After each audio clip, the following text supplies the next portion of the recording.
Bismillahirrahmanirrahim. Assalamualaikum warahmatullahi wabarakatuh. Alhamdulillahilladzi bini'matihi wa fadlihi tatimmu shalihat. Asyhadu an la ilaha illallah wahdahu la syarika lah wa asyhadu anna Muhammadan abduhu wa rasuluhu nabiyya ba'dah.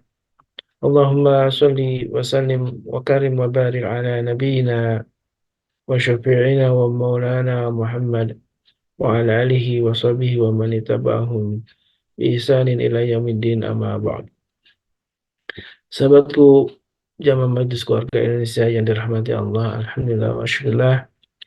Kita bersyukur kepada Allah Subhanahu wa taala di pagi ini kita masih bisa dibangunkan oleh Allah Subhanahu wa taala dalam tidur kita yang sesungguhnya Allah telah genggam jiwa kita sebagaimana kematian, dan tentu inilah sebuah kenikmatan kita masih bisa dibangunkan, masih ada waktu kita untuk bisa beramal soleh. Allah masih panjangkan umur di hari ini, di hari Yaumul Jum'ah, hari istimewa bagi kaum muslimin, hari istimewa yang di sanalah banyak sekali amal soleh yang bisa kita lakukan, amal-amal yang disunahkan oleh Nabi kita alaihissalatu wassalam. Dan apalagi di hari ini sudah masuk ke Zulhijjah, ya, menjadi sebuah keistimewaan di bulan ini, bulan haji yang disebut juga oleh sebagian ulama disebut Syahrul Hajj, bulan haji, karena di sanalah ada ibadah haji. Dan bagi kita yang tidak sedang berhaji tentu menjadi sebuah keistimewaan karena 10 hari di pertama ya di bulan Zulhijjah ini begitu banyak keistimewaannya, dan di sanalah amal-amal akan Allah lipat gandakan pahalanya. Sebaliknya juga amal dosa, amal keburukan akan juga Allah lipat gandakan dosanya.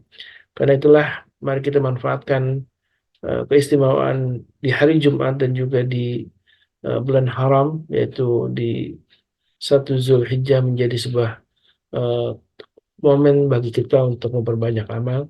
Dan salah satunya usini wa iyyakum tentang amal kebaikan di pagi hari yang biasa kita lakukan, yaitu sedekah pagi. Mudah-mudahan amal inilah yang justru Allah ridha kepada kita, walaupun amal sedikit, tapi ketika istiqamah disebutkan oleh Nabi kita alaihi wasallam amal yang paling dicintai oleh Allah Subhanahu wa taala.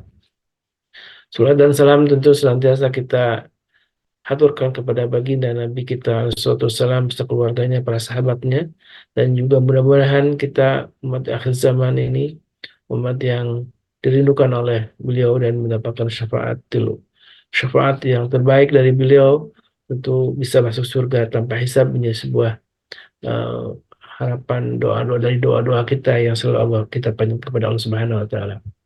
Sahabatku, kita masih berada di kajian di hari Jumat bersama guru kita, Tuan Guru Suparman, yang alhamdulillah eh, selalu menemani kita di hari Jumat pagi dan juga di malam-malam, setiap malam ya, tadabbur bersama beliau.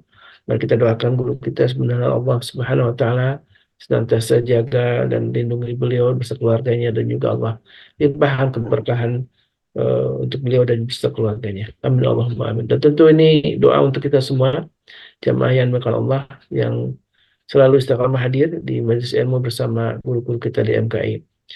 Masih tentang kitab Tazkirah karya eh, Al-Imam, eh, dan kita sudah berhasil melewati banyak eh, pembahasan ya yang sudah dibahas dalam kitab yang ditulis oleh Imam Al-Qurtubi rahimahullah taala, tentang bagaimana perjalanan kita eh, setelah kita wafat, kemudian di alam barzah yang sudah dibahas juga, kemudian ketika dibangkitkan kemudian masuk ke alam padang mahsyar. Dan di padang mahsyar kita menanti sebuah penantian yang sangat panjang, dan alhamdulillah sudah jelaskan akan ada syafaatul uzma dari Nabi kita SAW untuk dipercepat masuk ke hari Yaumul Hisab.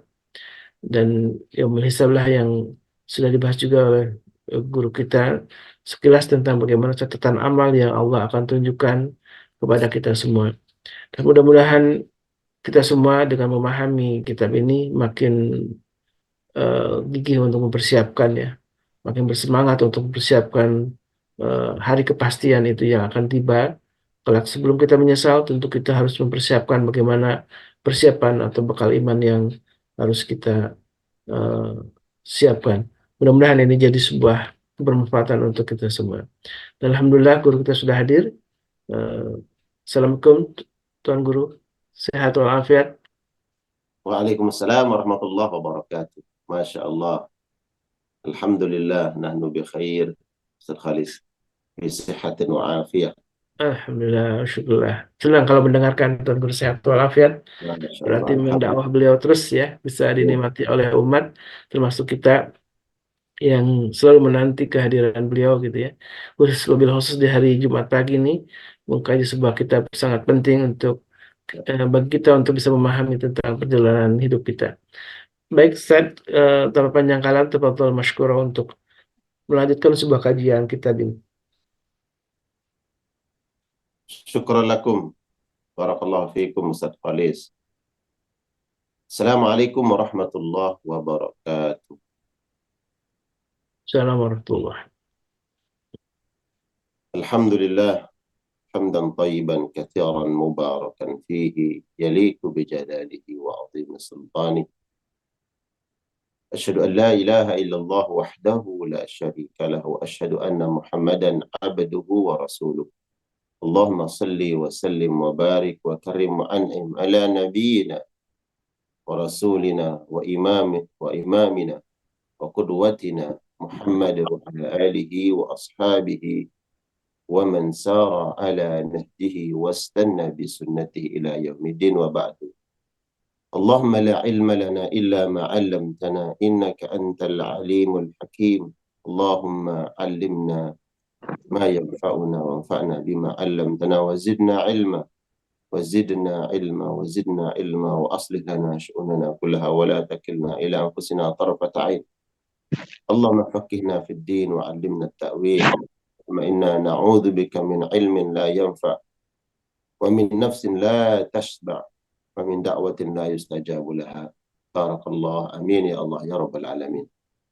Para jemaah sekalian, jemaah Majelis Keluarga Indonesia yang Allah muliakan, insya Allah selalu dalam lindungan dan rahmat Allah Subhanahu wa Ta'ala. Amin. Amin. Allahumma amin. Kita bersyukur kepada Allah bahwa setiap doa-doa yang kita panjatkan, Allah nampakkan bentuk dijawabnya dan dikabulkannya doa. Di antaranya adalah yang selalu kita minta, pertama diberikan istiqamah dalam talabul ilmi, menuntut ilmu, dan hadirnya dan kita luangkan waktu dan kesempatan untuk mengkaji ilmu Allah di pagi hari ini merupakan jawaban daripada doa kita. Kemudian kita selalu meminta kepada Allah dianugerahkan kesehatan yang sempurna, paripurna.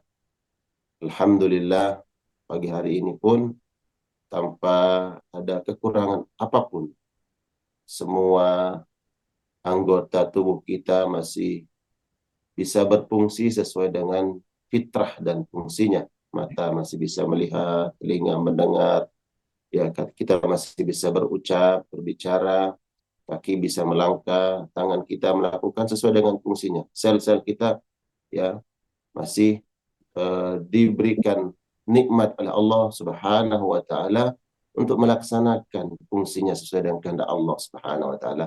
Ini merupakan nikmat. La in syakartum la azidannakum.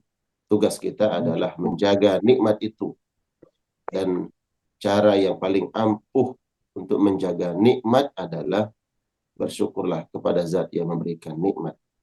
Maka Allah akan jaga dan Allah akan tambah. La azidannakum wa la in kafartum in azabi lasyadid. Bagi mereka yang tidak bersyukur, Allah ancam dengan siksaannya yang pedih. Selawat dan salam kita sampaikan kepada Rasul yang mulia sallallahu alaihi wasallam, kepada keluarganya, kepada para sahabatnya. Mereka adalah pemimpin. Ya, Nabi adalah pemimpin dan para sahabat adalah orang-orang yang selalu tunduk patuh terhadap pemimpin mereka, Rasul sallallahu alaihi wasallam. Wassalam. Mereka semua bukan hanya sekedar nabi, Nabi, keluarga, dan para sahabatnya adalah qudwah hasanah, ya, tauladan kita dalam mengarungi kehidupan. Maka kalau ingin selamat, ikutilah jalan mereka-mereka yang sudah diberikan legitimasi keselamatan oleh Allah. Ya, mereka adalah orang-orang yang hidup di zaman Nabi Shallallahu Alaihi Wasallam. Semoga kita dapat mengikuti jejak langkah kebaikan mereka dan Allah berkenan kumpulkan kita semua kelak bersama orang-orang mulia insyaallah taala. Amin. Amin ya rabbal alamin. Insyaallah bab yang akan kita bahas pagi hari ini adalah babul qisas yaumal qiyamah man istatala fi huquqin nas. Bab tentang qisas, akan diadili seluruh makhluk nanti di akhirat. Manusianya, binatangnya akan dibangkitkan oleh Allah di padang mahsyar, kemudian akan dikisas, diberikan balasan atas keburukan yang dilakukan terhadap orang lain. Yaumal qiyamah, pada hari kiamat, siapa yang telah melampaui batas dalam mengambil hak-hak manusia. Hadis yang dicantumkan oleh Imam Al-Qurtubi di dalam bab ini adalah hadis yang diriwayatkan oleh Imam Muslim, bersumber dari sahabat Abu Hurairah radhiyallahu taala anhu, anna Rasulullah sallallahu alaihi wasallam qala, bahwa Nabi bersabda, la tu'addunnal huquqa ila ahliha. Demi sesungguhnya hak-hak itu akan diberikan kepada pemiliknya. Ya. Yaumal qiyamah, pada hari kiamat. Hatta yuqada lisyatil jalha'i minasyatil qarna'i. Sehingga kambing yang kurus dan tidak bertanduk akan mengambil haknya dari kambing yang bertanduk.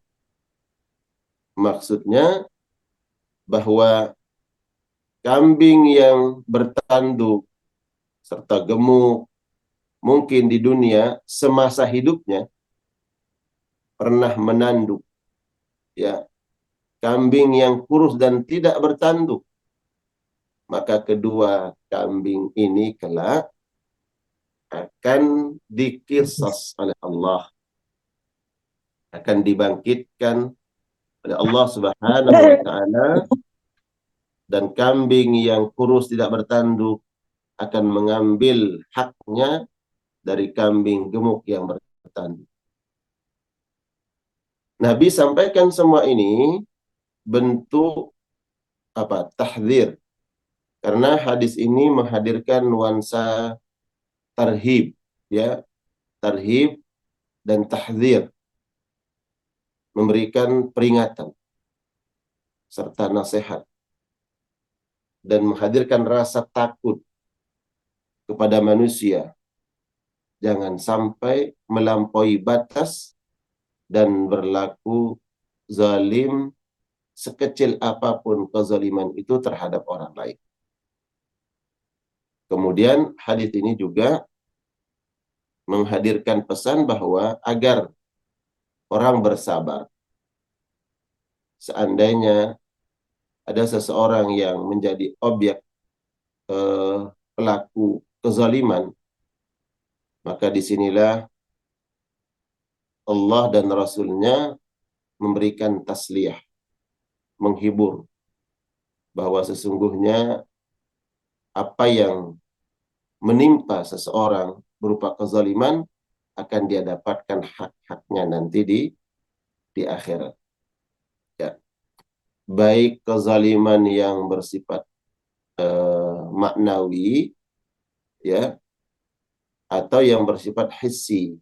Maknawi artinya bukan sesuatu yang bisa dijangkau, bisa dirasakan oleh panca indera. maknawi seperti orang dizalimi, difitnah, dicemarkan nama baiknya, ya.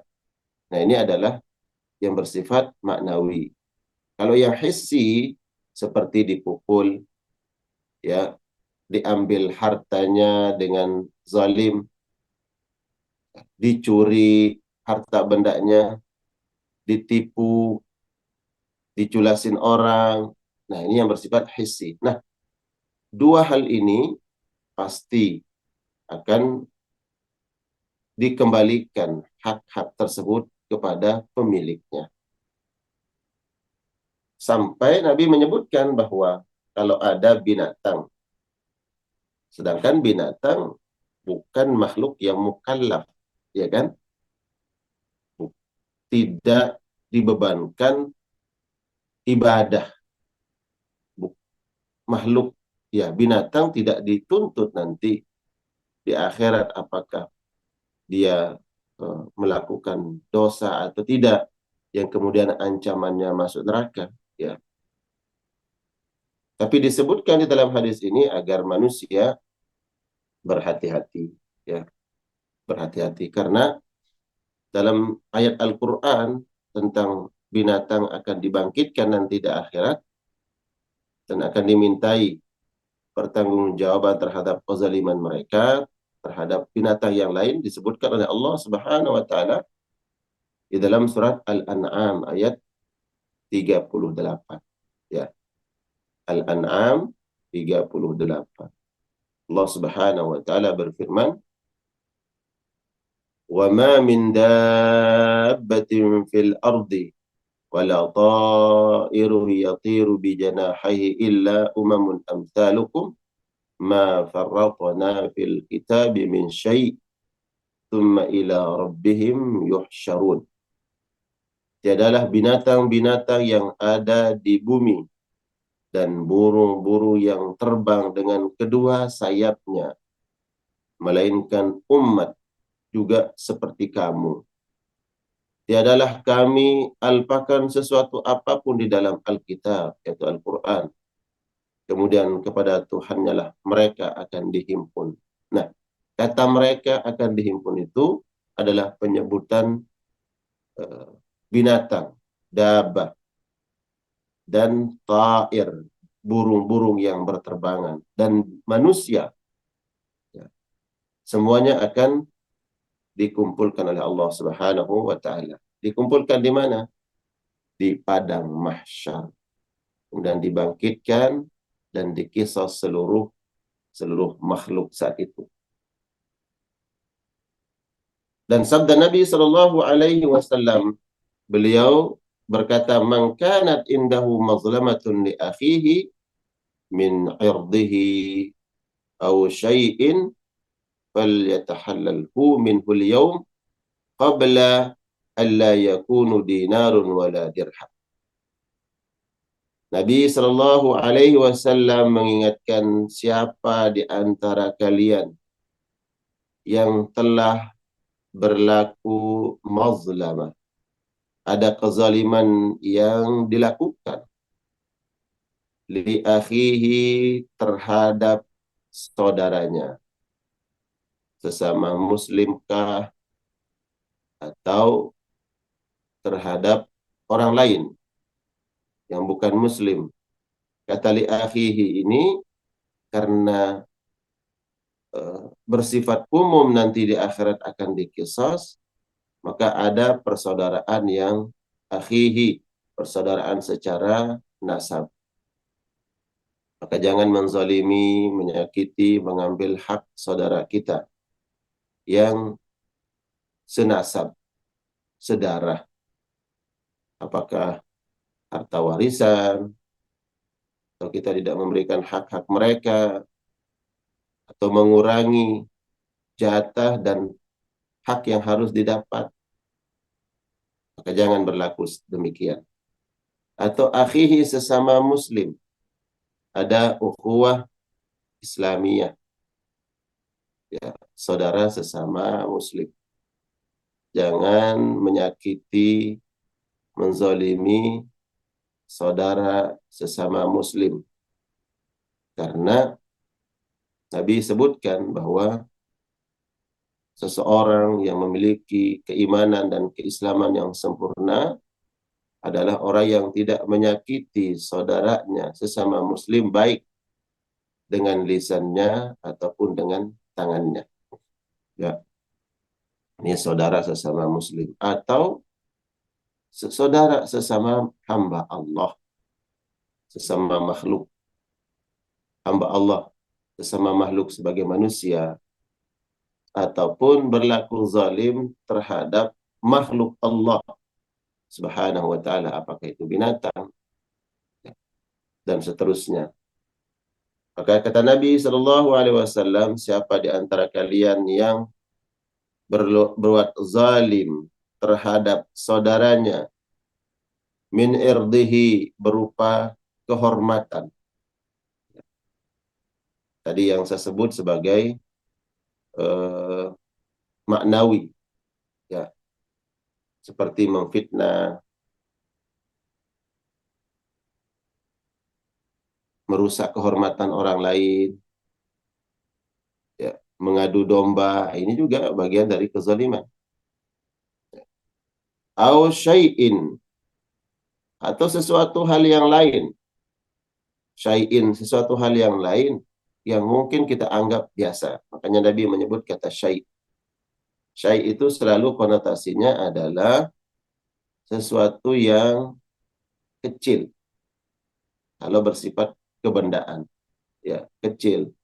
Nominalnya, ya, atau jumlahnya, beratnya, timbangannya, syai', sedikit, ya, ringan, kecil, ya. Min syai'in falyatahallalhu minhu al-yawm, maka hendaknya minta untuk dihalalkan hari ini. Nabi saat itu Nabi menyebut, ya, maksudnya hari ini adalah semasa hidupnya di dunia. Semasa hidup di dunia, minta untuk dihalalkan. Kalau yang bersifat maknawi, bagaimana cara minta untuk dihalalkan? Minta maaf. Ya, minta maaf. Minta maaf. Saling redha, saling ikhlas, berlapang dada untuk tasamu, saling membuka pintu maaf. Qabla an la yakuna dinarun wala dirham. Sebelum datangnya hari di mana semua itu tidak bisa ditebus dengan dinar dan dirham. Tidak bisa dibayar kezaliman itu di hari tersebut. Kapan? Di akhirat. Walaupun dengan membawa bayaran dolar, rupiah, dinar, dirham, emas, euro, apa. Itu nggak disebut. Yang disebut dinar, dirham. Artinya di akhirat tidak ada orang pun yang bisa membayar kezaliman tersebut dengan harta. Ya udah deh, jangan tuntut saya ya. Nih saya bayar dengan bayaran berapa juta, berapa miliar, berapa dinar, berapa dirham, nggak ada. Kenapa? Ya memang di hari itu tidak ada satupun yang membawa hartanya. Di pertemuan yang lalu kita sudah menyebutkan, jangankan harta dinar dirham, sehelai benang pun kita tidak bawa, betul tidak?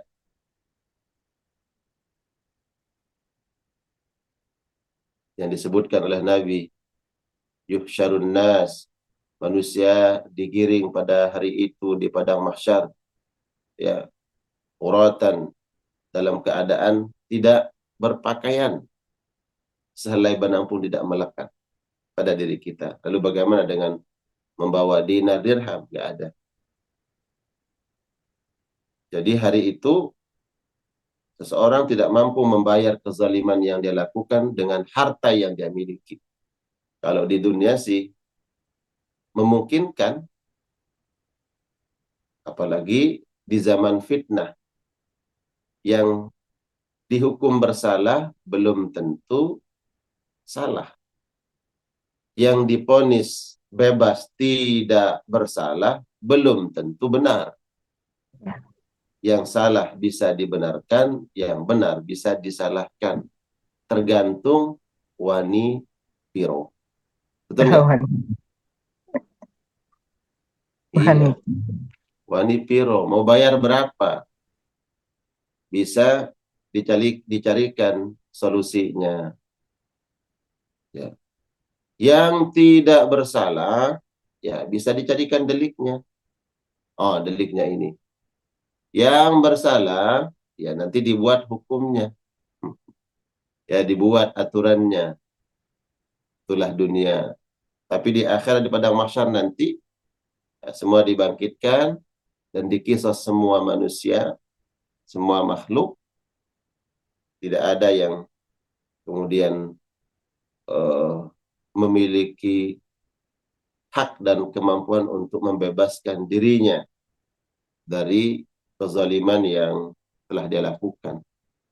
Pesan Nabi, maka hari ini semasih hidup minta untuk dihalalkan, saling minta maaf, ya, saling memaafkan. Sebelum nanti datanya hari nggak ada lagi tuh, nggak ada kesempatan untuk saling maaf-maafan. Maaf ya, saya dulu pernah mengambil hakmu. Oh, dengan sukarela mengatakan, ya udah nggak apa-apa, tak maafin. Nggak ada tuh. Ya, ini sudah kita bahas karena hari itu semua orang butuh diringankan dosanya dan berharap dilebihkan pahalanya. Jadi orang baik itu dalam hal memaafkan nanti di dunia. Kalau di akhirat semua orang ingin selamat dan keselamatan dapat diraih dengan satu, ringannya dosa dan besar timbangan kebaikan. Gitu. In kana lahu amalun salihun akhadha minhu, ya. In kana lahu amalun salih, apabila yang berbuat zalim tersebut memiliki amal baik atau dia bawa pahala, ukhidha minhu biqadri mazlamatihi, akan diambil tuh pahalanya sesuai dengan kadar kezaliman yang dia lakukan. Jadi bayarnya pakai apa? Bukan pakai dinar dirham. Bayar kezaliman tersebut dengan pahala. Ya. Mana pahala salatnya, mana pahala puasa, zakatnya, bayar. Tebus kezaliman yang telah dia lakukan terhadap orang lain.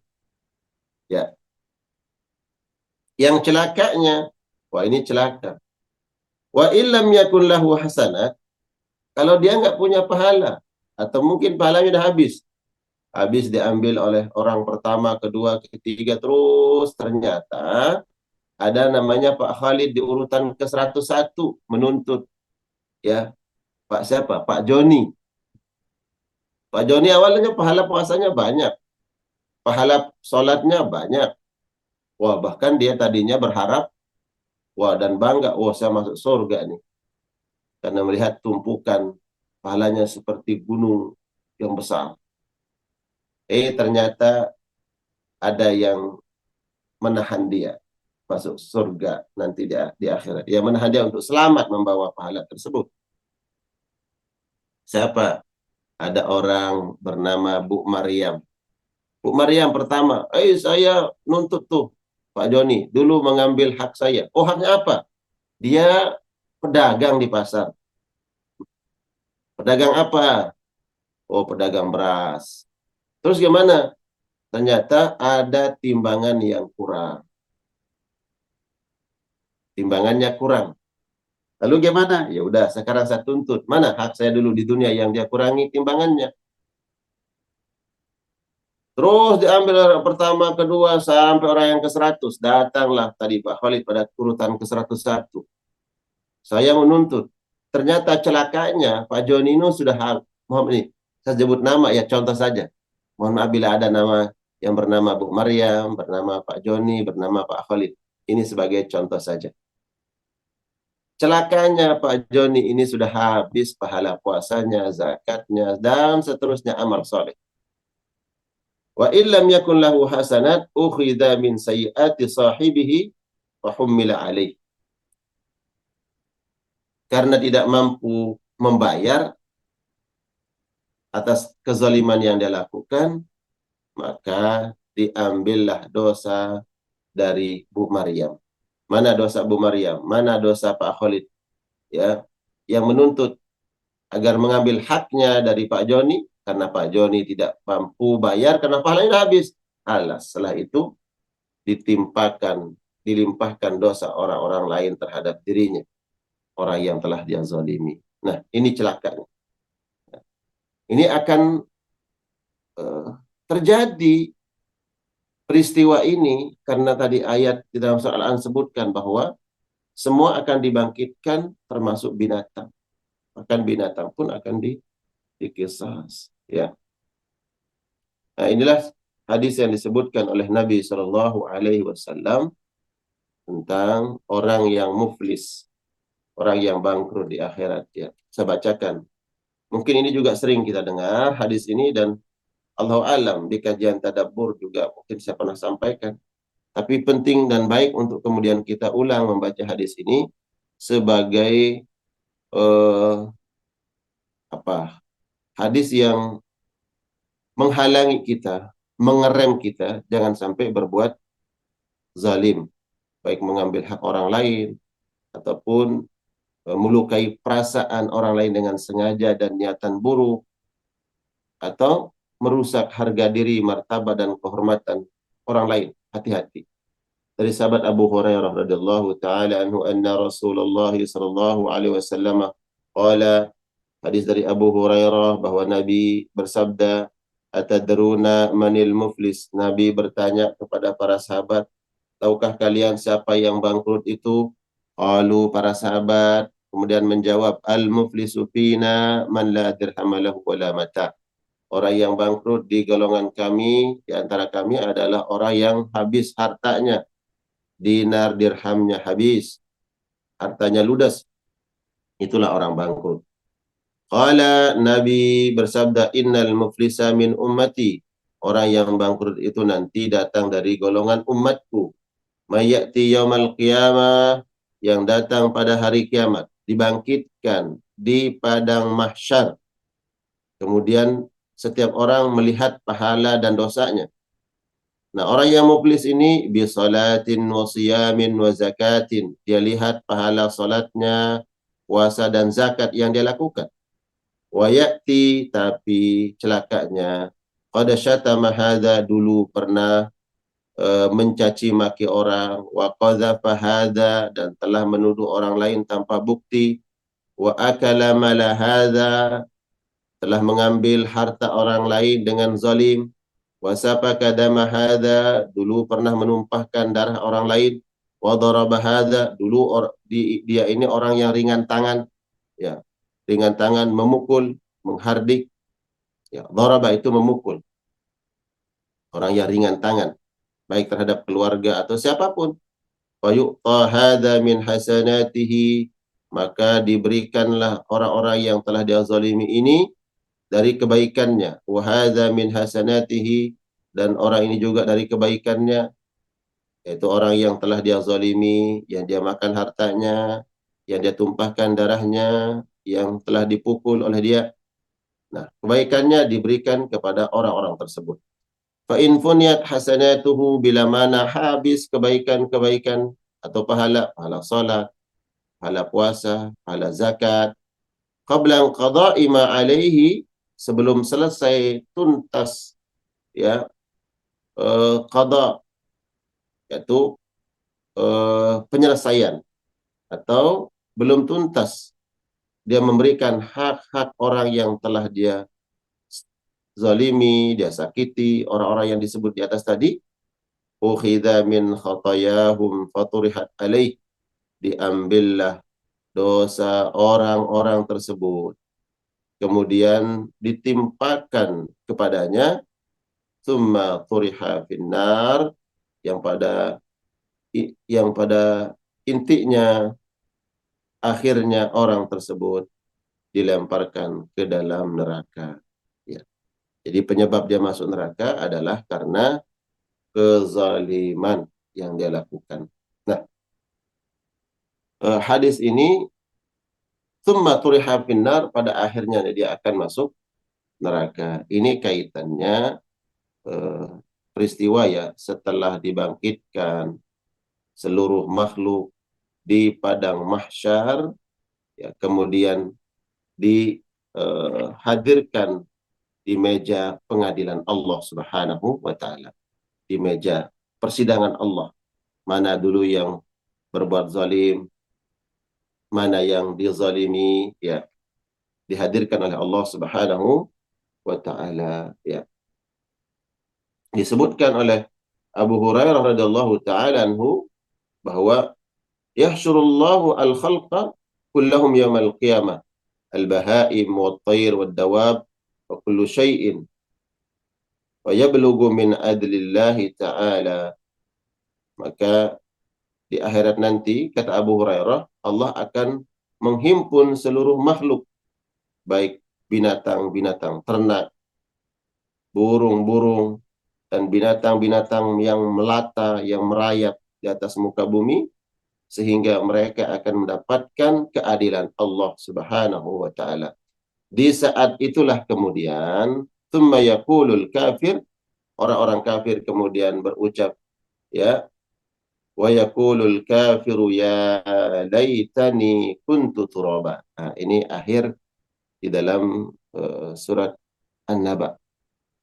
Jadi ungkapan orang kafir yang mengatakan ya laitani kuntu turaba, ya Allah, seandainya aku jadi debu saja, ya, karena pada hari itu setelah terjadinya kisos, ya, terhadap makhluk, yaitu binatang-binatang tadi, maka Allah mengatakan kuni turaba, semua binatang tersebut ditakdirkan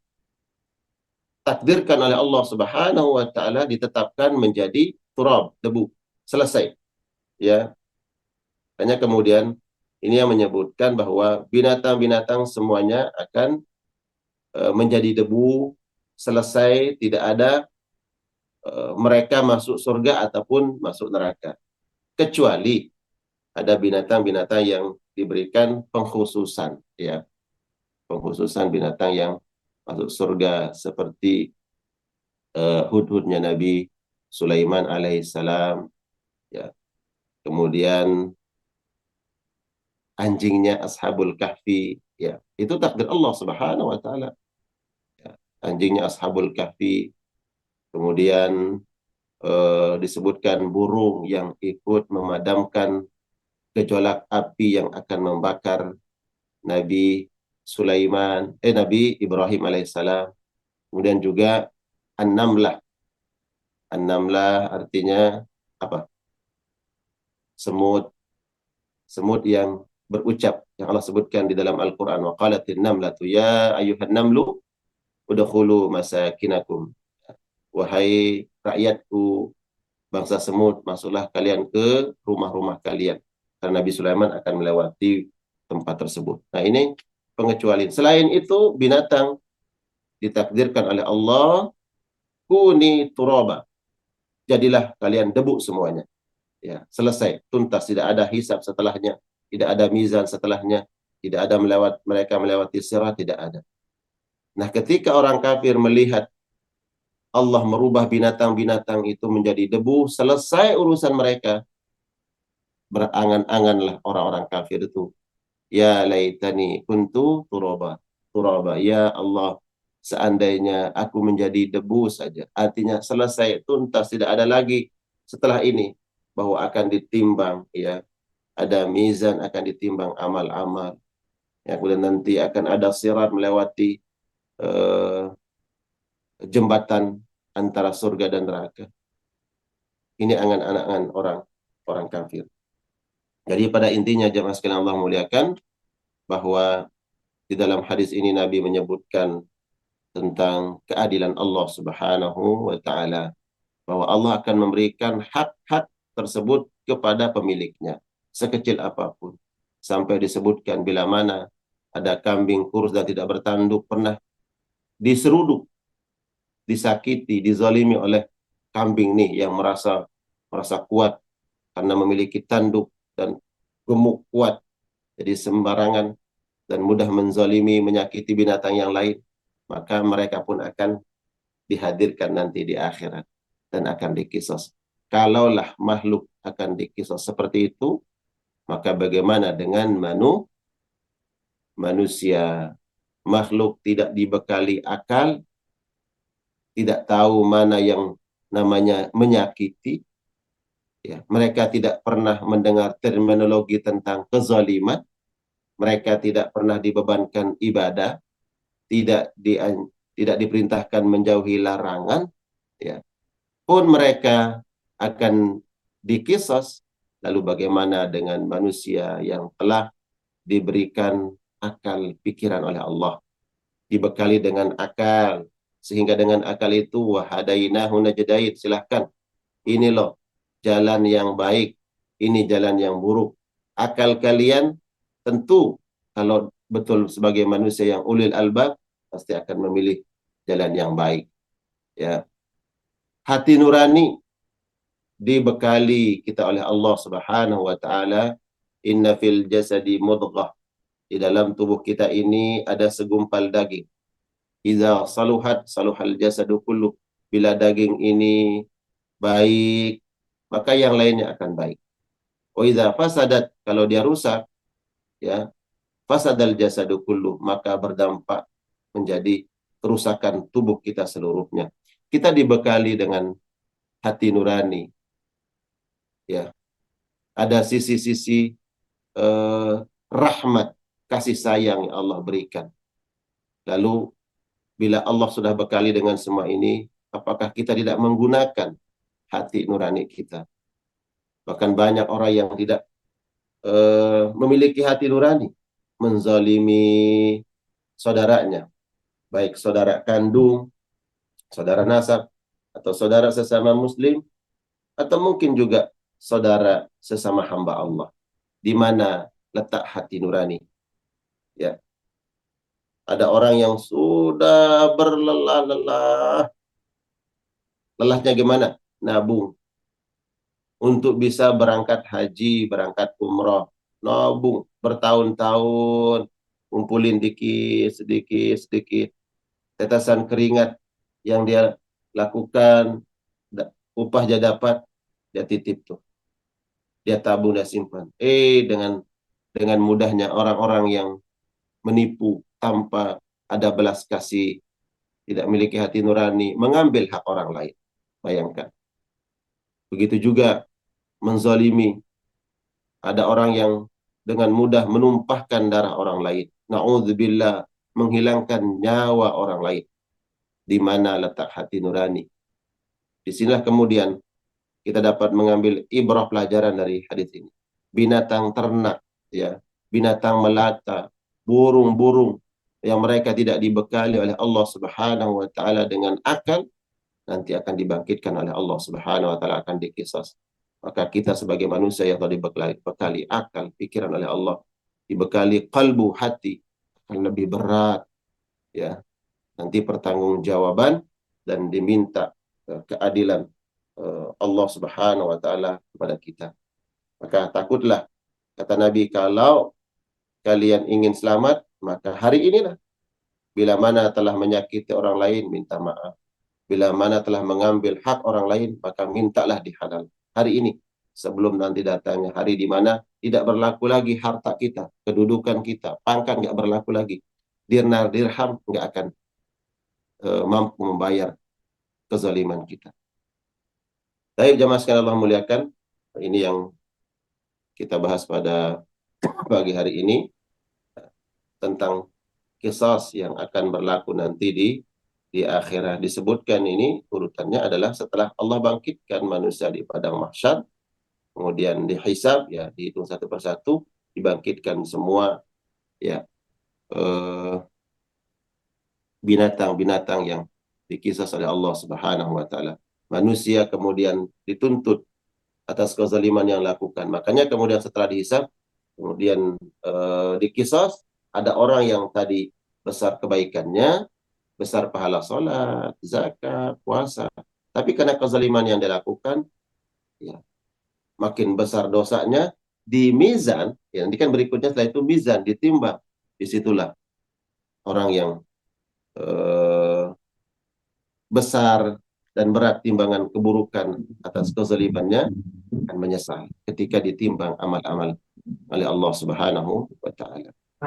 Barakallah, silakan Ustaz Khalis. Masya Allah, tabarakallah, jazakallah khairan.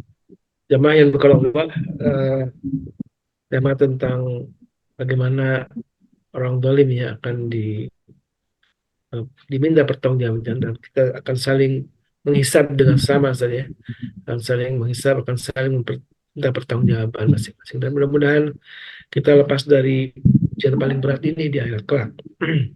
Kita tidak terganggu amal soleh kita yang kemudian harus diserahkan kepada orang yang kita zalimi. Dan itulah mari kita sama-sama terus untuk ketika ada dosa hak adami yang belum diselesaikan, untuk segera menyelesaikannya dengan memohon maaf kepadanya. Baik, silakan ada yang ingin bertanya seputar fase penting dalam yaumul hisab ya, pada hari pembalasan, yaitu sama satu sama lain saling meminta pertanggungjawaban kalau ada yang sudah dizalimi. Dan ini disebutkan dalam hadis-hadis tadi bahwa orang yang bangkrut itu adalah orang yang amal baiknya diserahkan untuk orang lain ya, disedekahkan seolah-olah ya, diserahkan untuk orang lain karena begitu banyak dosa terhadap orang lain, dosa kezaliman terhadap orang lain yang harus dipertanggungjawabkan. Dan kalau tidak ada amal kebaikan tadi seperti disebutkan oleh Tuan Guru, maka justru dosa yang bersangkutan lah yang akan ditimbangkan kita saja. Barakallah, ya. Silakan, tafadhal, Ustaz. Assalamualaikum warahmatullahi wabarakatuh. Waalaikumsalam. Waalaikumsalam warahmatullahi wabarakatuh. Tuan Guru, dalam konteks keluarga nih Tuan Guru, ada hadis juga tuh. Suami istri akan bertengkar nanti di akhirat, salah-salahan terkait dengan itu ya, terkait dengan dosa yang mereka lakukan di dunia dulu. Itu mungkin bisa dijelaskan tuh Tuan Guru, karena kita kan majelis keluarga ya. Suami istri itu apakah terkait dengan yang masih bersatu suami istri di dunia atau juga sudah bercerai? Ya. Gitu Tuan Guru. Barakallah, barakallah. Baik yang masih berstatus keluarga, suami istri, ataupun dia sudah pisah, semuanya akan disidang. Selama dia berkeluarga, masih sebagai suami istri, kemudian meninggal dengan membawa status itu, kau adalah masih dalam ikatan syariah sebagai suami, begitu juga dalam ikatan syariah sebagai istri, dan mereka dipisahkan oleh Allah karena kematian. Kalau ada hak-hak yang belum tertunaikan, yauma yafirrul mar'u, ya, coba disebutkan yauma yafirrul mar'u, yauma yafirrul mar'u di surat Abasa. Sahibatihi wa bani. Sahibah itu adalah pasangan. Ya, sahibah itu adalah pasangan, yaitu istrinya. Nah, nanti akan saling menuntut di akhirat. Kenapa dulu kau sebagai seorang suami tidak menasihati saya? Bukankah itu menjadi ranah tanggung jawabmu sebagai seorang imam? Kalau hari ini aku dituntut oleh Allah karena tidak melaksanakan perintah Allah berupa umpamanya salat kewajiban yang wajib, tidak menutup aurat dengan benar, Maka suaminya akan ditanya dan dituntut oleh Allah. Kenapa dulu engkau tidak memberikan nasihat? Kenapa tidak memperingati? Kenapa tidak membimbing? Karena itulah kemudian suami ingin berlari dari tuntutan istrinya. Nah, bagaimana yang sudah bisa, sudah tidak menjadi suami istri dalam pandangan syariah? Apakah karena tadi perceraian atau karena khulu? Khulu itu ya permintaan cerai dari pihak istri. Apakah tetap akan dibawa sampai di akhirat? Semua akan dibawa. Ya, selama selama yang ditanya itu adalah dulu semasa hidupnya berdua. Apakah ada hak istrinya yang belum dia tunaikan sampai dia pisah? Ya, seperti tidak menafkahi. Ya, karena ada kewajiban menafkahi, walaupun sudah cerai, umpamanya nafkah terhadap anak yang masih ya, anak yang masih sebagai dia anak kandungnya, dibawa, dipelihara ya, oleh istrinya, istri yang sudah dia pisah. Maka kewajiban itu pun akan menjadi hal yang akan dituntut hisab nanti di akhirat. Atau sebaliknya, seorang istri dia punya kewajiban dalam pandangan Islam, dia punya kewajiban sebagai madrasah bagi anak-anaknya. Ya, apakah dia memberikan teladan, contoh terhadap anak-anaknya juga akan dimintai pertanggungjawaban. Makanya kemudian Nabi mengatakan, maka mintalah untuk dihalalkan di hari ini. Saling memaafkan. Kalau ada pasangan yang Allah takdirkan bisa bercerai, ya mungkin karena sesuatu hal yang dianggap ketidakcocokan, ya, si fulan tidak cocok dengan mantan istrinya, ya kemudian dia pisah. Begitu juga fulana merasa tidak cocok dengan fulan mantan suaminya, maka hendaknya lah saling memaafkan sebelum nanti saling menuntut di akhirat. Apa yang pernah menjadi pemicu, penyebab pertikaian, pertengkaran, yang kemudian pada ujungnya pisah, bercerai, maka hendaknya saling memaafkan. Saling memaafkan. Karena berat loh nanti dibawa sampai di akhirat. Ya. Makanya di dalam syariat Islam sebenarnya perceraian yang sesuai dengan sunnah itu adalah ya hendaknya dilepaskan dengan cara yang ma'ruf. Cara yang ma'ruf itu cara yang sesuai dengan diajarkan agama. Tidak boleh menzalimi, tidak boleh menyakiti, ya, tidak boleh menahan hak-haknya, ya, membatasi hak yang harus dia dapatkan seperti la tudar walidatun biwaladiha. Ada seorang istri yang memperalat anaknya untuk menyakiti mantan suaminya. Itu nggak boleh. Begitu juga seorang suami memperalat anaknya sebagai alat untuk menzalimi, menyakiti mantan istrinya. Bagaimana caranya? Banyak. Ya, dia doktrin anaknya untuk benci ibunya. Begitu juga nih, mantan istri mendoktrin anaknya agar dia benci bapaknya. Itu nggak boleh. Itu zalim. Atau dia menahan, menutup akses orang yang punya hak. Mantan suami punya hak terhadap anaknya. Hak untuk apa? Untuk dia memberikan nafkah, hak untuk dia bertemu, ya, sebagai anaknya ingin bertemu, ingin berikan nasihat, berikan pendidikan. Tapi mantan istrinya menutup akses itu zalim. Juga akan dituntut nanti di akhirat.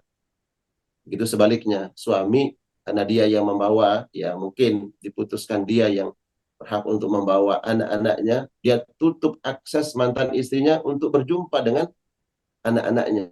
Itu juga zalim, disebutkan dalam Al-Quran. Maka nanti akan dikisos di akhirat. Ya. Jadi penting kemudian pada jamaah sekalian Allah muliakan, tadi disebutkan bahwa karena ini merupakan juga majelis keluarga. Nah, paling utama juga kita menjaga nih hak-hak keluarga kita. Khawatirlah ketika nanti di akhirat ada seorang suami yang kemudian bertikai, bertengkar, saling menuntut dengan istrinya. Begitu juga anak dengan orang tua dengan anak, saudara dengan saudara. Na'udzubillah. Ya, sebelum datangnya hari itu, hendaklah saling memaafkan. Kalau berupa materi, harta, hendaklah saling menghalalkan. Ya, halalkan itu banyak banyak caranya. Ya, diberikan kemudahan. Kalau nominalnya besar umpamanya, diberikan kemudahan. Mungkin sekian persennya untuk dikembalikan, yang sekiannya dihalalkan. Itu bagian bentuk dihalalkan. Begitu ya, Pak Selo, barakallah fina wa fikum ajma'in.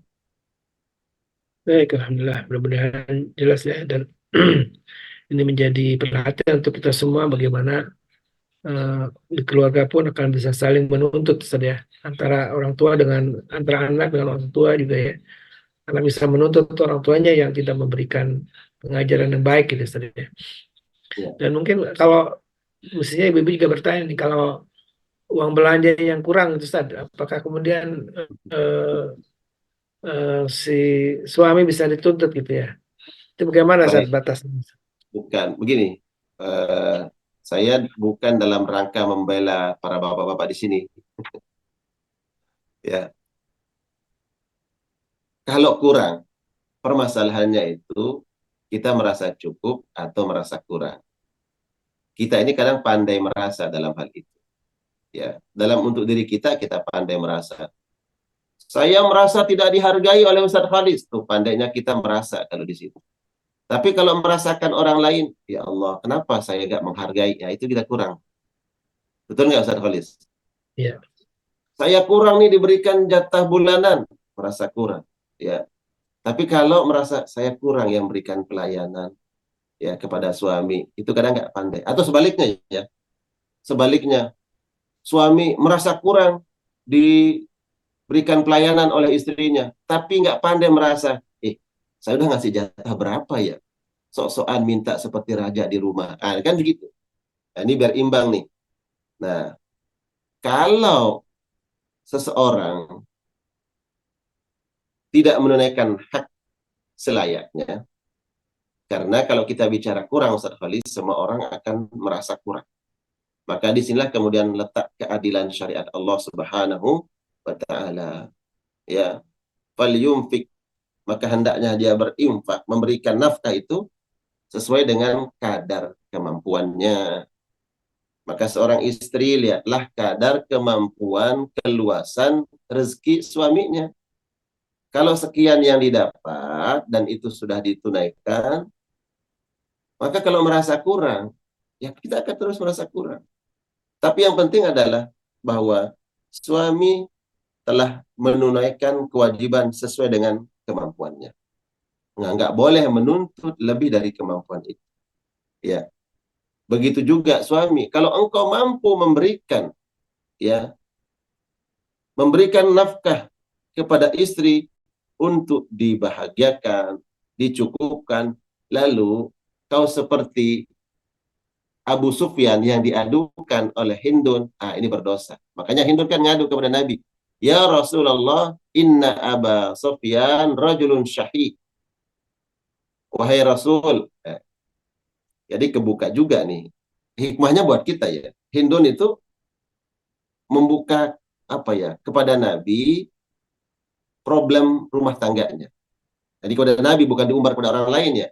Daripada Nabi yang ngadu. Ya Rasulullah, Abu Sufyan tolong dong dinasihati. Oh kenapa? Orangnya pelit.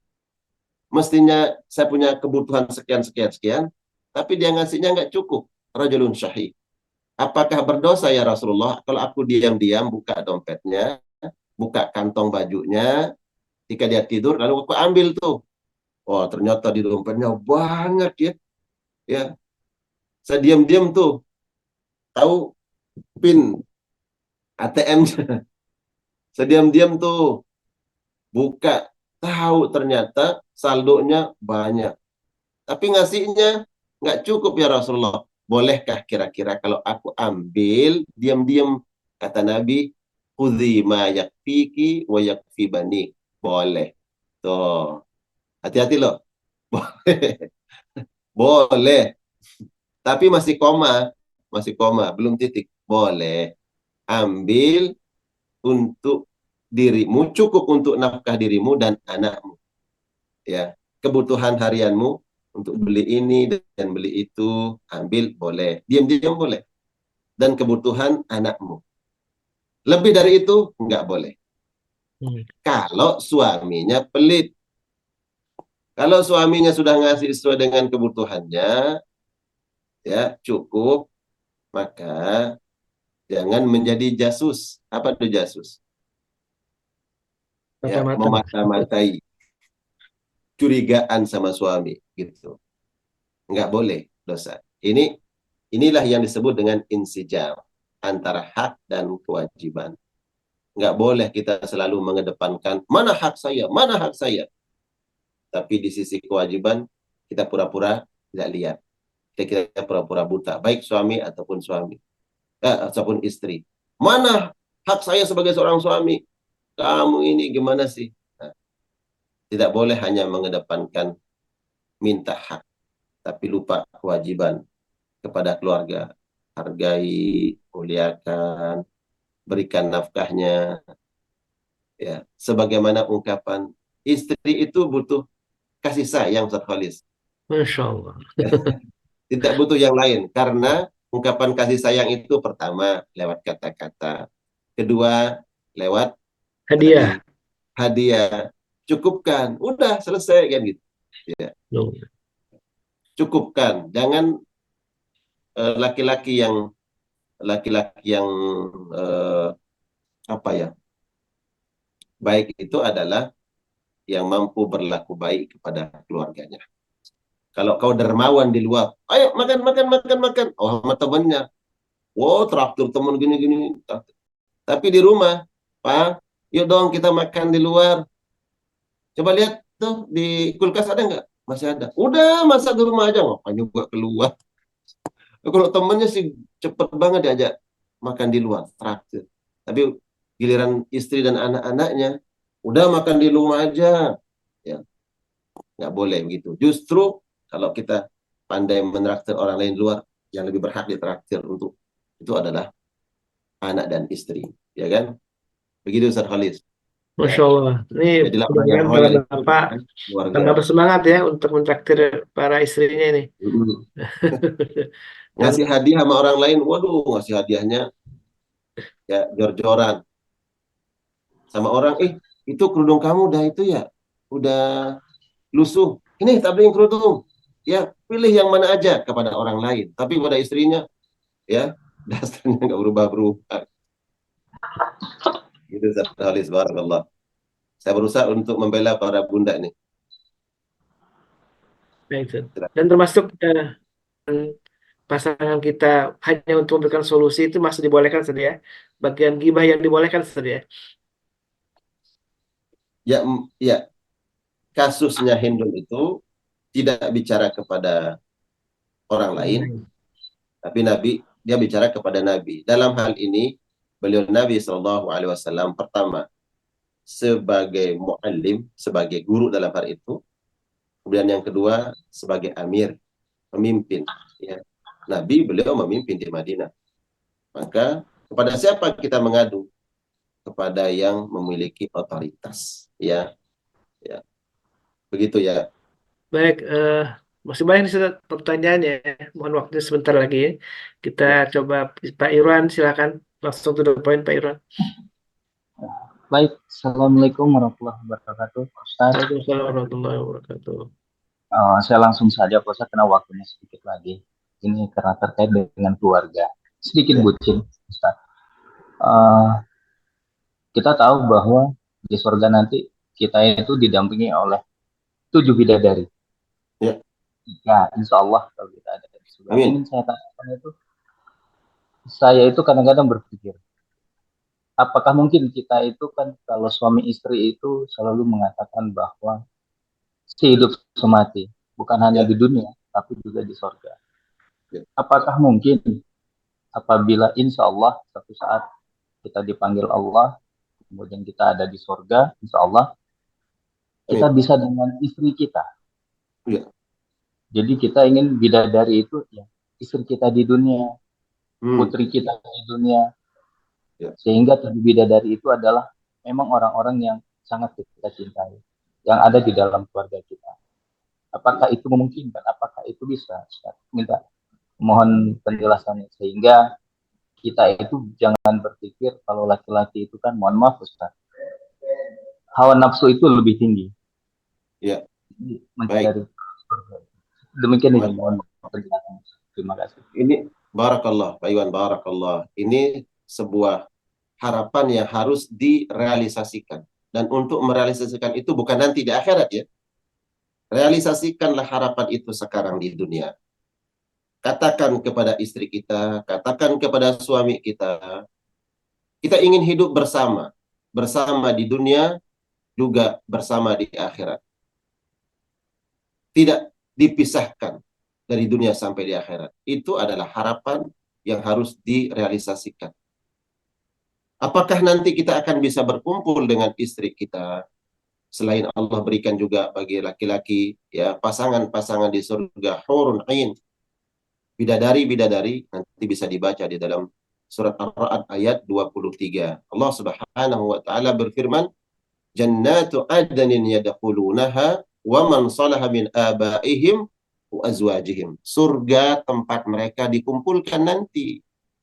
Berkumpul bersama keluarganya di surga Aden. Di mana mereka akan dikumpulkan bersama nenek moyang mereka, ayah, kakek, nenek terus ke atas, nenek moyang mereka.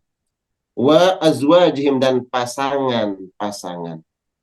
Suami masuk surga, kemudian istrinya juga diselamatkan oleh Allah lewat amal-amal salehnya dan redha Allah. Allah kumpulkan di surga. Jadi sudah ada janji Allah bahwa nanti di surga itu penghuninya suami istri, pasangan-pasangan yang mereka selama hidup di dunia, katakan mereka berkata, engkau adalah istriku, engkau adalah suami. Jadi justru inilah yang harus kita upayakan ya. Kalau pertanyaan apakah nanti kita dikumpulkan di surga bersama istri kita? Iya, Allah janjikan di dalam surat Ar-Ra'd ayat 23. Lalu bagaimana Ustaz, nanti saya malu dong sama istri saya terhadap kalau ada bidadari? Enggak ada lagi. Istri saya akan cemburu Ustaz? Enggak ada cemburu lagi. Ya, enggak ada cemburu di dalam hati istri karena Allah berikan kita pasangan-pasangan yang lain. Tidak ada. Justru yang ada adalah kebahagiaan, kenikmatan, kerukunan, kedamaian. Malaikat masuk memberikan salam kepada kita. Salam, selamatan untuk kalian. Jadi insya Allah ya, sebagaimana doanya tadi Pak Iwan, semoga kita semua insya Allah dikumpulkan oleh Allah bersama keluarga kita dengan istri kita semasa hidup di dunia, nanti menjadi permaisuri di surga dan kita menjadi raja di surga. Insya Allah ya, wujudkan dengan amal saleh ya. Begitu ya. Barakallah. Barakallah. Baik, Bunda Nadia, tadi ada yang bertanya? Oh iya, Assalamualaikum Tuan Guru. Waalaikumsalam. Saya penasaran dengan hadis yang mengatakan untuk laki-laki yang istrinya lebih dari satu, ketika dia tidak adil, di hari kiamat akan berjalan miring kayak gitu. Itu maksudnya gimana Tuan Guru? Baik. Memang ada hadisnya bahwa laki-laki yang tidak adil terhadap keluarganya, dalam ini adalah istrinya, maka nanti dia akan berjalan di akhirat dalam keadaan bengkok miring begitu. Ya. Apakah secara hissi nanti dia akan berjalan miring begitu? Konteks hadisnya begitu. Itu karena Allah akan bangkitkan seseorang sesuai dengan keadaannya di dunia. Kalau di dunia dia sering berbuat dosa tertentu, nanti dibangkitkan oleh Allah dengan gayanya berbuat dosa di dunia. Mohon maaf. Kalau ada orang suka mabuk-mabukan di dunia, nanti Allah bangkitkan dia dalam seperti orang mabuk. Sehingga dia malu. Wah, inilah dosa kamu dulu di dunia. Begitu juga. Kalau ada orang yang berbuat dosa semasa hidupnya di dunia, dengan dosa tertentu, Allah bangkitkan dalam keadaan seperti itu. dosa apa yang dia lakukan, dan yang biasa dan gemar dia lakukan, seperti itulah Allah bangkitkan. Termasuk tadi adalah ancaman. Makanya ini masuk kepada golongan hadis tarhib, ya, ancaman, ya, bagi orang yang melakukan poligami kemudian tidak adil. Maka kalau di dunia tidak ada yang tahu kau tidak berbuat adil, ketahuilah nanti di akhirat Allah bongkar semua itu. Allah perlihatkan ketidakadilanmu dengan cara apa? Kau jalannya miring. Nah, makanya hati-hati Ustaz Halis. Ya, kalau ingin jalannya lurus, ya pertama, ya, satu, ya bukan poligami, ya, monogami, kan gitu ya. Jadi bukan kita menolak hukum Allah.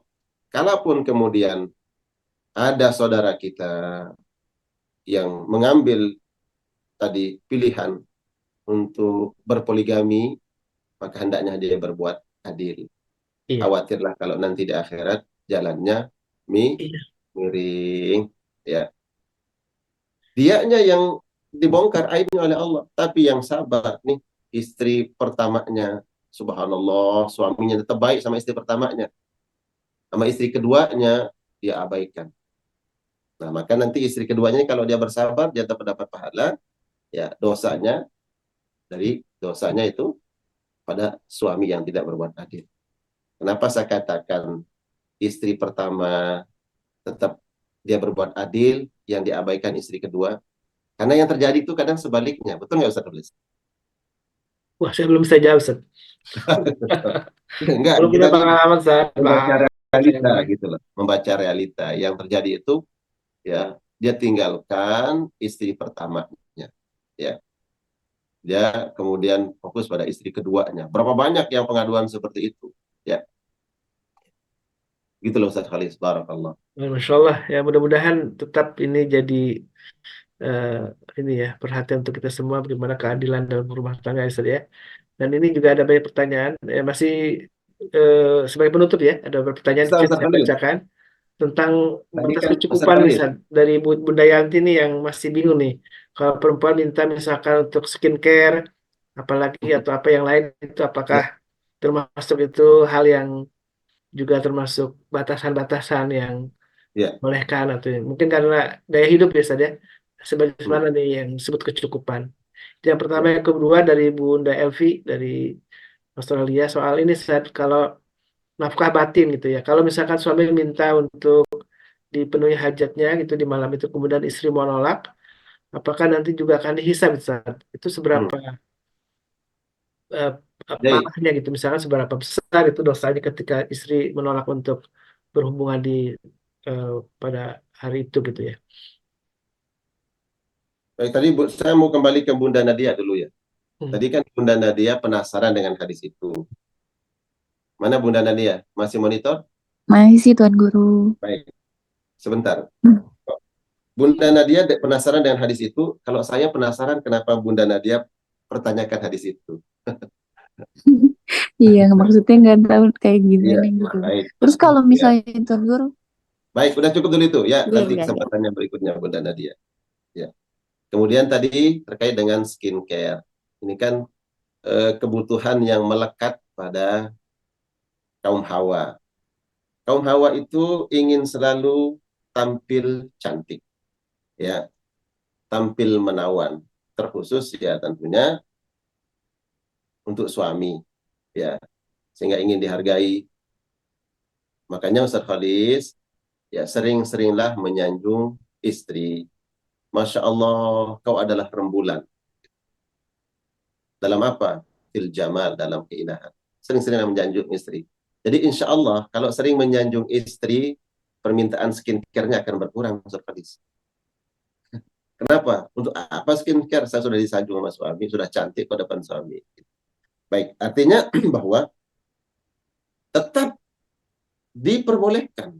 Karena itu bagian suatu yang melekat pada perempuan. Innallaha jamil yuhibbul jamal. Allah suka keindahan. Maka keindahan ini kan bersifat umum. Perempuan itu, ya, dominan ke sana. Ya. Maka kita harus membaca sesuai dengan pandangan dia, bukan sesuai dengan pandangan kita. Ngapain juga kamu pakai skincare ini dan itu? Itu kan pandangan kita, Ustaz Fadlis. Tapi pandangan seorang perempuan beda. Ya, itu menjadi sebuah kebutuhan. Nah, tapi kebutuhan itu tentu dibatasi dengan tadi sesuai dengan kemampuan. Bila suami kita mampu untuk mencukupkan itu bagian dari hak yang harus dipenuhi. Ya, tampil tadi dia tampil menawan, tampil cantik sesuai dengan batasan syar'i. Ingat, sesuai dengan batasan syar'i. Ya, bukan berarti kita perempuan itu nggak boleh perempuan tampil menawan, nggak boleh tampil cantik bersih, justru harus tampil seperti itu. Tapi ingat, pertama innamal a'malu binniyat, niatnya apa, kemudian harus mengikuti koridor syariah, ya, bagaimana kita bergaul, ya, bagaimana tampil cantik yang sebenarnya secara ya apa namanya fisik gitu ya. Ya, tapi yang paling penting itu adalah tentu di atas semua itu kecantikan rohani, kecantikan hati, kecantikan dalam, inilah yang paling utama. Bila suami tidak mencukupkan semua itu yang merupakan kebutuhan istri, dan suami mampu untuk melakukan itu, tentu bagian dari yang akan dimintai pertanggungjawaban oleh Allah Subhanahu wa taala. Kalau permasalahannya karena pelit, maka pelitnya inilah yang akan nanti dipertanggungjawabkan. Namun bila ada penyebabnya, alasannya bahwa oh saya tidak berikan ini karena atas dasar syariah, istri saya takut nanti begini dan dia selalu begini.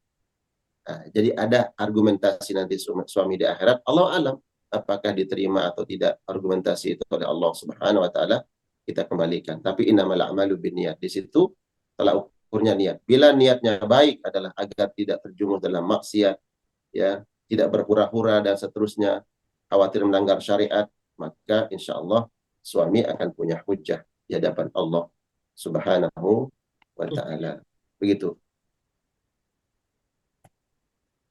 Yang terakhir, Ustaz, Ya. dari Bunda Elvi soal Ya. menolak hubungan. Baik, gini, tujuan daripada berumah tangga itu di antara disebutkan adalah insijam, tercapainya keharmonisan. Maka apapun yang mendukung tercapainya keharmonisan tadi wajib dijaga.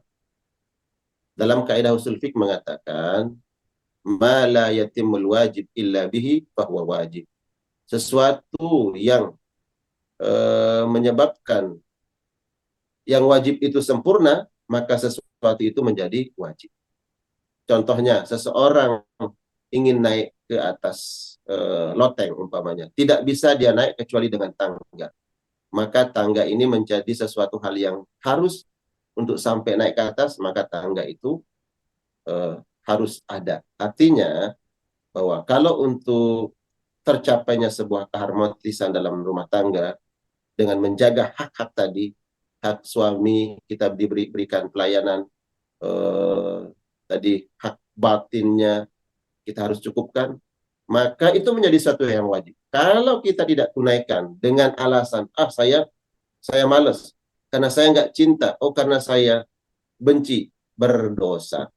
Allah tidak tanya cinta kita, Allah tidak tanya kebencian kita. Ya, justru yang Allah tanya adalah itu haknya. Ya, ya.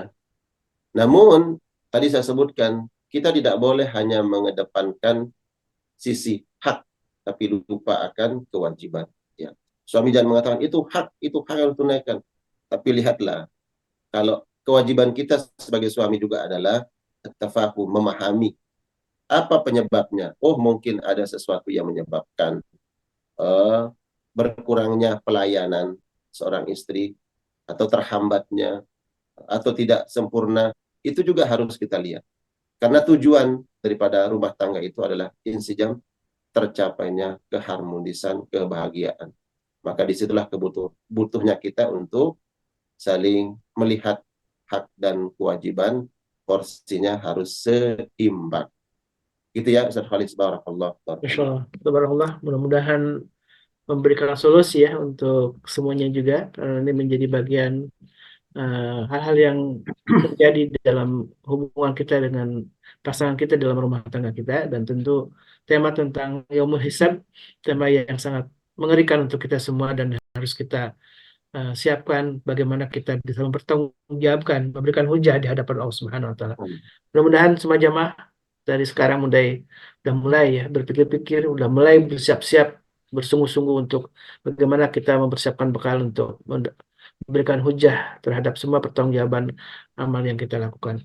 Mudah-mudahan Allah semua jaga kita semua dan Allah berkahi kita, apalagi di Yaumul Jum'ah dan di bulan haram, apalagi ya kita bisa memperbanyak amal soleh kita, apalagi ini udah masuk di awal bulan Zulhijjah ya, menjadi 10 malam 10 hari terbaik yang disebutkan dalam Al-Qur'anul Karim, walayalin ashrin ya, para ulama itu adalah yang masuk adalah 10 pertama di bulan Zulhijjah.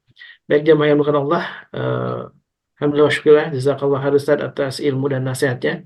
Mudah-mudahan bermanfaat untuk kita semua dan memberikan inspirasi untuk terus istiqamah dalam kebaikan, dan tentu masih banyak lanjutan karena ada perjalanan panjang yang ada di akhirat kelak yang insya Allah semuanya Allah mudahkan untuk kita semua, karena ada sebuah doa saja, Allahumma hasibni hisaban yasira ya, hisablah aku dengan hisab yang mudah ya. Tentu bisa masuk surga dengan tanpa hisab itu menjadi sebuah puncak keinginan kita semua. Dan terlalu saat mungkin doa sebagai penutup di kajian ini. A'udzu billahi samil alim minasyaitonir rajim. Bismillahirrahmanirrahim. Alhamdulillahi rabbil alamin. Hamdan yuwafi ni'amahu wa yukafi mazidah. Allahumma salli wa sallim wa barik wa karim wa an'im ala nabiyyina wa rasulina Muhammadin wa ala alihi wa ashabihi wa sallam. Allahumma ighfir lana dhunubana wa liwalidina warhamna warhamhum kama rabbawna shighara. لجميع المسلمين والمسلمات والمؤمنين والمؤمنات الأحياء منهم والأموات. اللهم يسر أمورنا في الدنيا والآخرة. اللهم يسر أمورنا في الدنيا والآخرة. اللهم يسر ولا تعسر إنك على كل شيء قدير. يا مولانا يا رب العرش العظيم. اللهم اجعل القرآن لقلوبنا ضياء ولأبصارنا جلاء ولأمراضنا دواء لذنوبنا ومحصا وللنار مخلصا.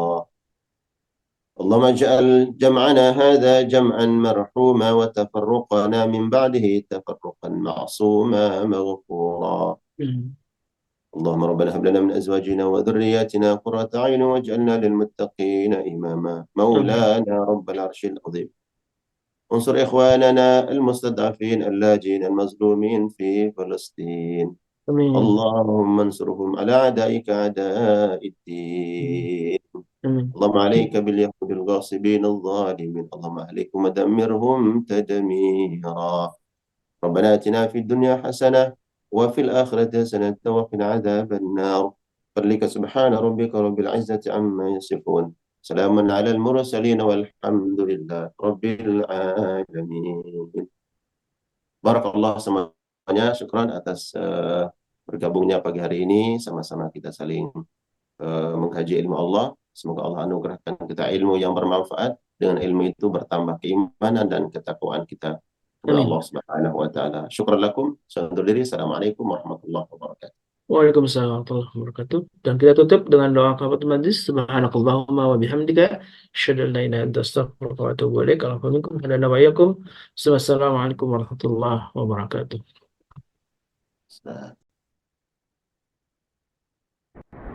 Allahumma arhamna bil Qur'an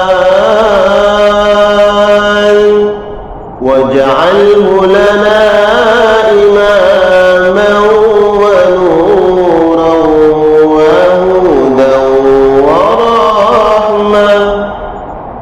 اللهم ذكرنا منه ما نسينا وعلمنا منه ما جهلنا وارزقنا تلاوته آناء